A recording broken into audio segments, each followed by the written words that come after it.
अस्सलामुअलैकुम दोस्तों, welcome back to our channel find Urdu. Invoice invoice का मतलब है रसीद, बिल, किसी चीज़ का हिसाब। इनवॉइस एक डॉक्यूमेंट या रसीद होती है जो किसी खरीदारी या सर्विस का बिल होती है।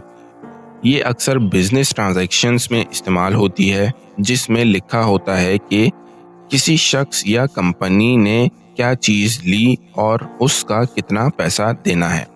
The company send me a invoice for the purchased item. कंपनी ने मुझे खरीदे गए सामान का बिल भेजा। तो दोस्तों, इनवॉइस का मतलब है किसी चीज़ का बिल या रसीद जो अक्सर बिजनेस ट्रांजैक्शंस में यूज़ होती है। उम्मीद है आपको इनवॉइस का मतलब समझ में आ गया होगा। मिलते हैं नेक्स्ट वीडियो में। शुक्रिया।